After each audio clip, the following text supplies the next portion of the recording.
Namo tassa bhagavato arahato samma sambuddhassa. Namo tassa bhagavato arahato samma sambuddhassa. Namo tassa bhagavato arahato samma sambuddhassa. Buddhaṃ dhammang saṅghang namasami.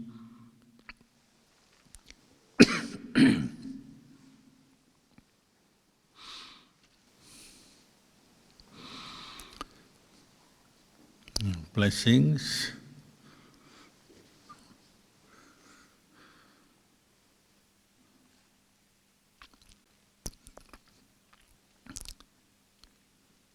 We're now in September, officially spring. The weather is warming up. You notice the passing of the seasons doesn't wait for anyone. The Buddha once compared a human life to a drop of dew on the grass in the morning. Have a cold night, the dew forms, but as soon as the sun comes up, the drop of dew evaporates and disappears. And a typical human life is like that. We come into the world and straight away time is running out, as it were. And then one day you're gone.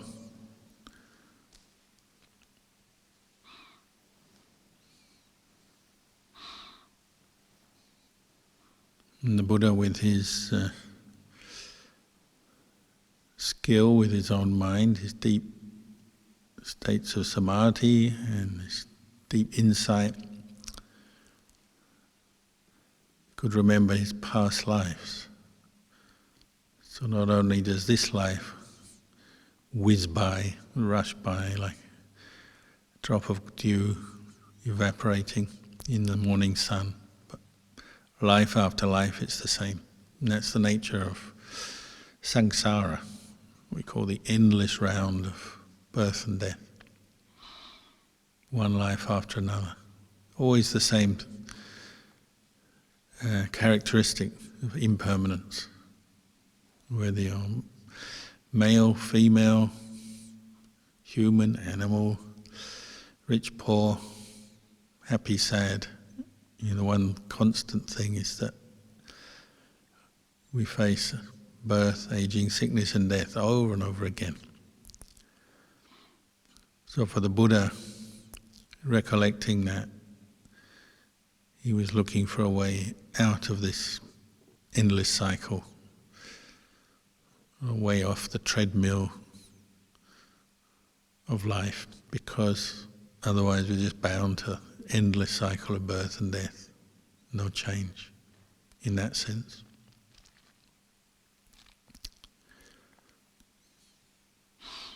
So he experienced a great weariness or disenchantment with the nature of life, in that it can't bring us lasting happiness. Wherever there's birth, there must be death. Whatever begins must end. And the effect on the human mind is that we're always experiencing dissatisfaction or discontent because we can never find any lasting happiness, lasting peace. Life is like that, it's a cycle.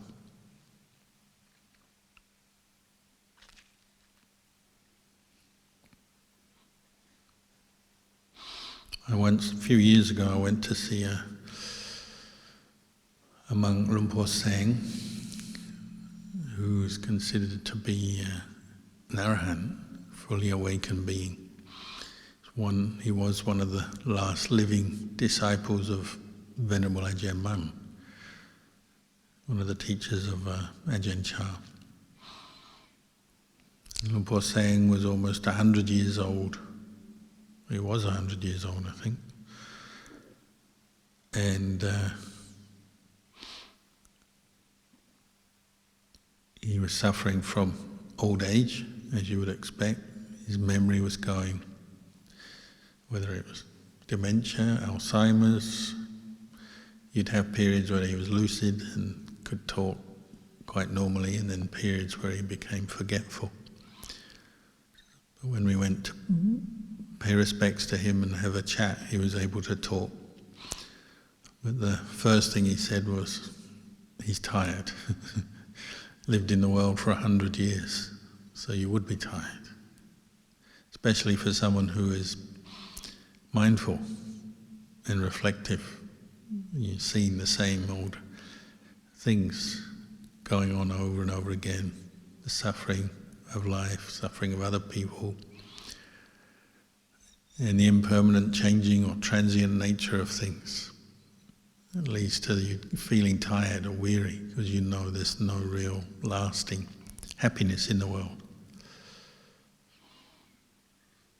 And Luang Por Sang said once, he said, for anyone who's going to become awakened to the truth, realize Nibbana, the highest truth there is, then they have to go through this experience of becoming world weary, weary of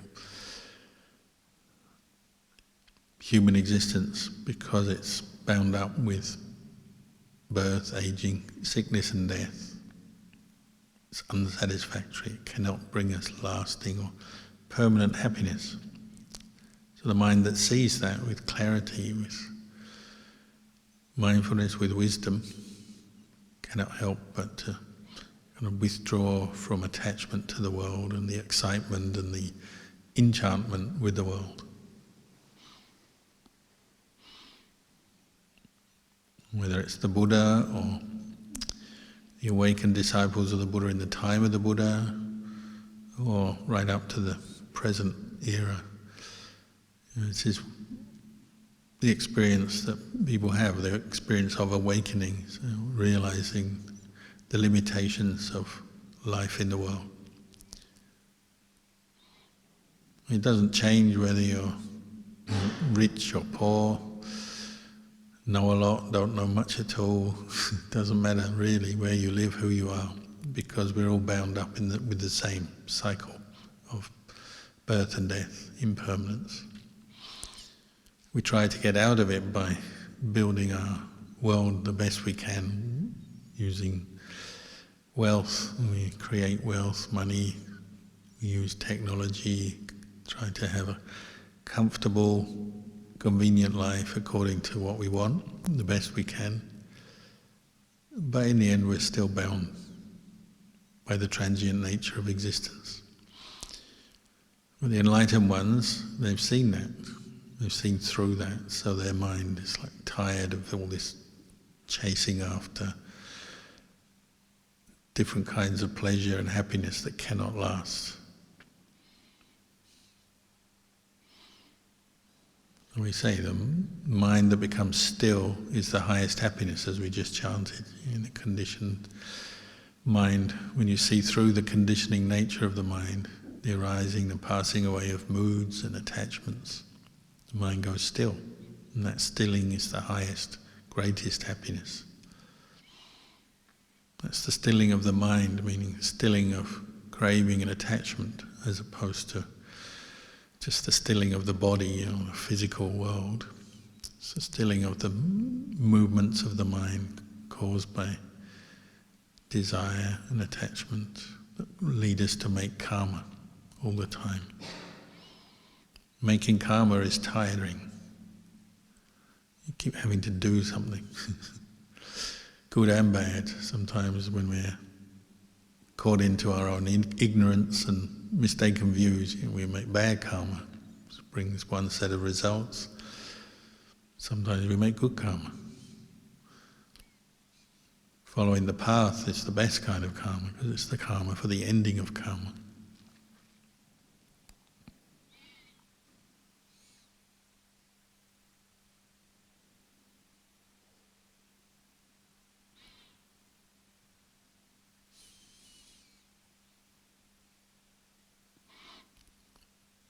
People always ask, well, who is it that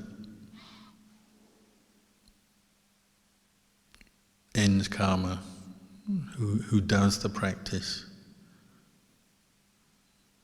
We always, our starting point is we're always thinking in terms of a person, a self, personality. We hear the teaching there is ultimately there is no self. So who is it who sees that or knows that? Lumpur saying when one monk asked him that question, he said, well, it's the mind sees the mind, or the mind knows the mind. You have to use this mind, train the mind by watching itself, learning to watch itself, investigate the truth.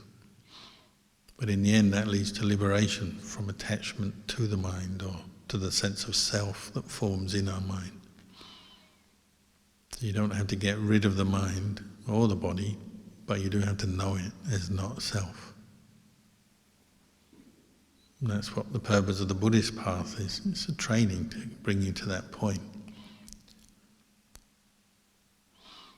So the Buddha encouraged us to question, investigate, look more deeply into our experience, not just to always accept things, what you've been told or what you've read.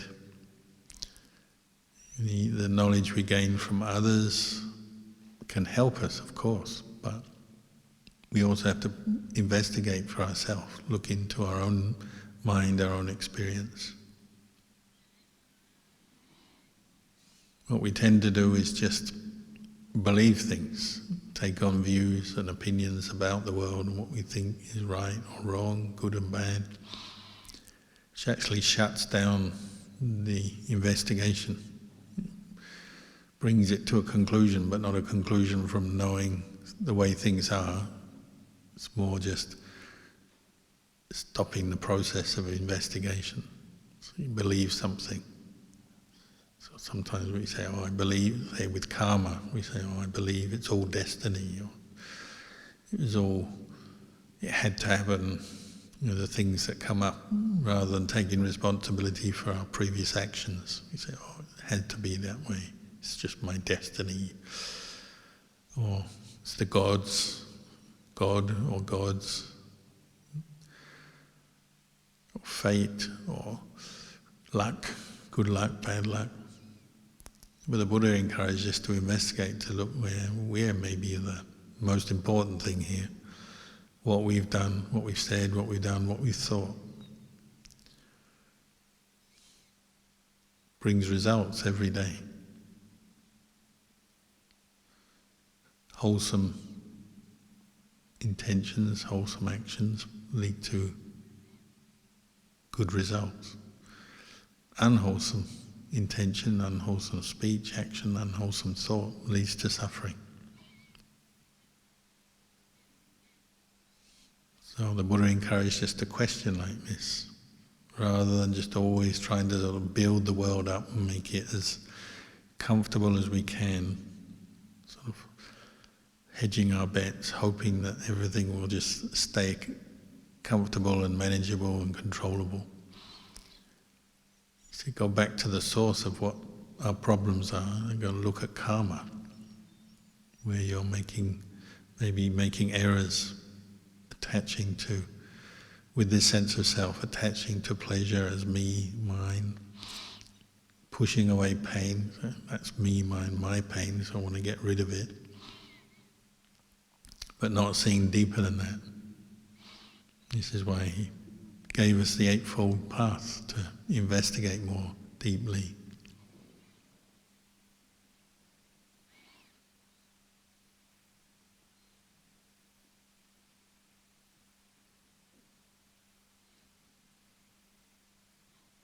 When you develop more understanding of this, then you stop creating a self out of experience all the time. You can see more cause and effect, or conditions rising and passing away. Of course, we can influence conditions. You need to practice this Noble Eightfold Path. It's not like it will just happen. But you also need to investigate as you're doing it, as you're practicing. To keep looking, keep questioning. We chanted the Anatta Lakkhana Sutta yesterday, teaching on not self. And the way the Buddha encouraged his first disciples to realize not self is ask questions. Is this body a self or not? Is it permanent or not? If it's impermanent, can you take it as a source of lasting happiness? No, because it's subject to aging, sickness and death. Something that nobody wants. Nobody wants old age, sickness and death. So if you grasp at your body as a self, then you're definitely going to have suffering, because you'll be disappointed with aging, sickness and death. You'll be afraid, be unhappy.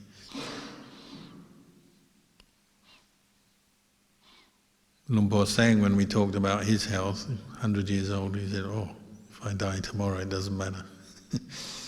He already built his own cremation site at the front of the monastery, a few meters from where he stayed, his hut. A little mound with 2 brick walls where they could put some logs, make a fire to burn his coffin. And in the end, he died last year and was cremated. He was cremated there. So every day he could see the place where he was going to be cremated. He didn't have any fear. He just said, "Oh yeah, I'm pretty tired of this world." And he accepted your body gets old and you have to leave the world. That's it.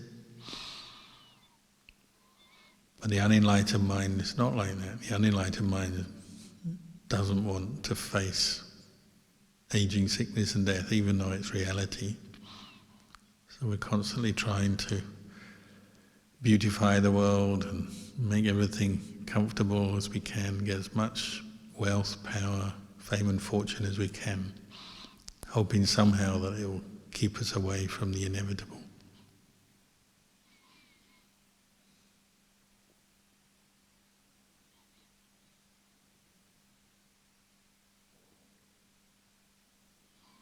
And the Buddha encouraged us to reflect in this way.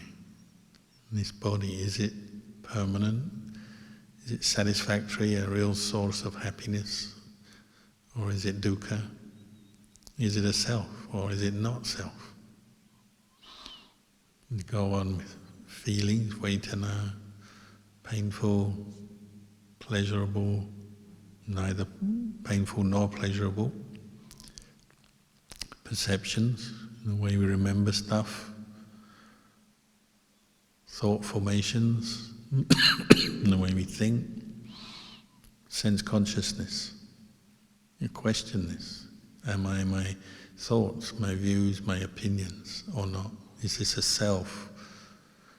As soon as you bring your mind to watch itself, you're training the mind to watch itself or know itself, you see through thoughts, views, perceptions for what they are. They're impermanent. They can change, they arise, they pass away. When we learn, we educate the mind to see itself, know itself, then there's a chance to go beyond our attachment to feelings, perceptions, thoughts. As soon as we just accept the sort of status quo, accept the way things are, and don't investigate anymore, then we'll just attach. We're attached to every thought as me, and we suffer, don't we? Every feeling is me. So with the pleasure we're happy, with the painful experiences we're unhappy. That forms our perceptions. We remember things, I like this is good for me, I don't like that, don't want that, that's bad for me, get rid of that. And it stimulates a lot of thinking, which we all know about. We all think too much.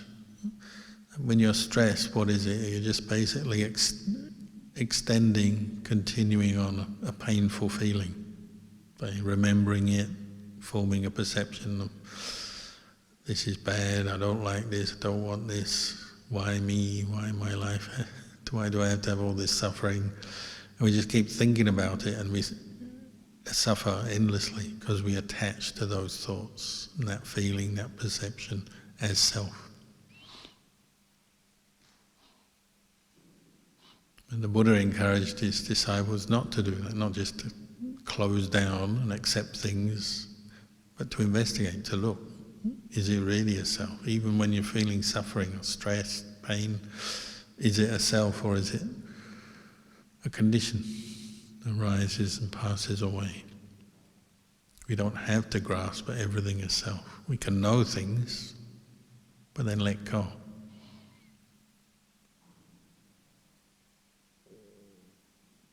When you let go, the mind is free, peaceful, happy. But happy in a spiritual way, in the way of Dhamma. Not happy because it gets what it wants, but happy because it's free from grasping and attachment. If the mind is free a little bit, then you get a little bit of happiness. If it's free a lot of happiness. If it's completely free, like an arahant, then that's it. No more suffering.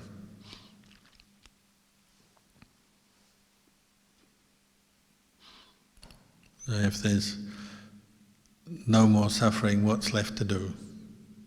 We just teach, just give the gift of Dhamma.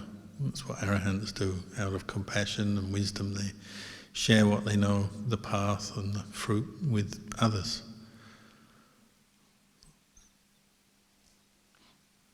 So we asked Luang Por saying, well, when you're not resting, what do you do, Luang Por? He said, I just sit here and receive the guests, give them some Dhamma. If you ask, what do you do when you reach Nibbana? What does an arahant do? And they sit there and receive the guests, teaching every day, unless he was ill or too tired to do it. So 100 years old, still hasn't retired, not thinking of, how much money in the bank, how much I'm going to get from my super, from my pension. If he's got energy, he teaches. No energy, he rests until he dies. Now he is dead, he died. He just sits there receiving guests while he's got the energy. And that's what you do when you reach Nibbana. Even the arahant doesn't get a break. They have to teach till they drop, till they die.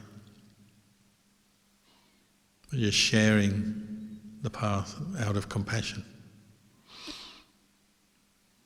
When we went to see him, he said he was tired, but he also was very bright. His mind was very bright. Maybe somebody who can't meditate wouldn't realize, but if you meditate a bit, you could tell straight away his mind was very bright, serene, peaceful, and a good energy around him.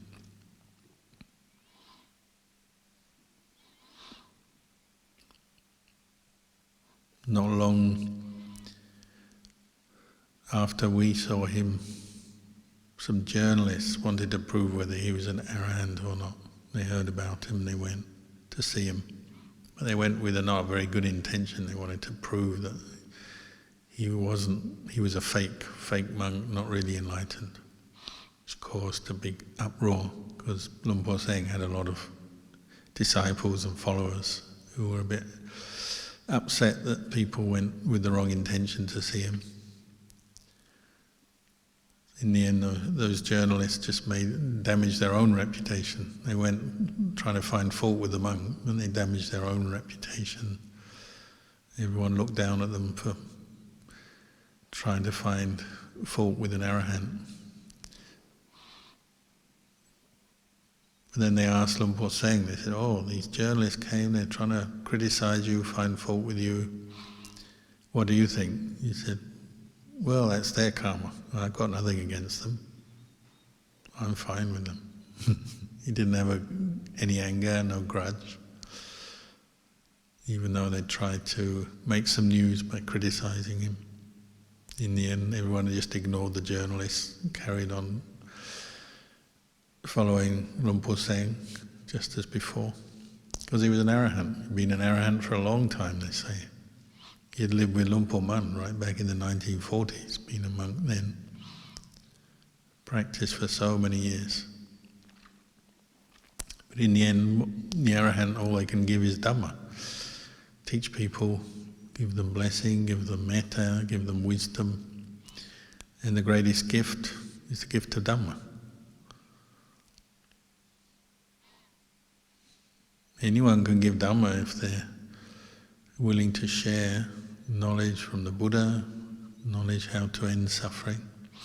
Someone was here today and they said, oh, they're so grateful their mum taught them to meditate on the breath from when they were a little girl. She took them to the temple, taught them meditation at first because she was young.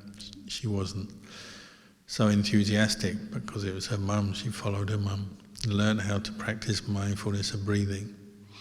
And that's the gift of Dhamma, isn't it? You don't even have to be an arahant to teach that. You can just show someone how to do it. Gift of Dhamma, and then it's a gift you can use your whole life. So she said whenever she's stressed, she does some mindfulness of breathing to calm herself down. When she's calm, then she can think about whatever the problem is that made her stressed. That's how the Buddha taught. And that's the gift of Dhamma. If you can teach someone to be mindful of their breathing, to reflect on things, to watch their mind or train their mind, that's the greatest gift.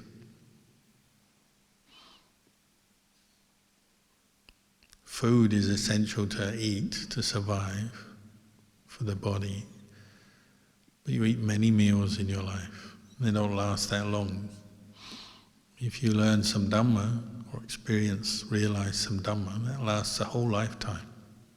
So it's got to be better.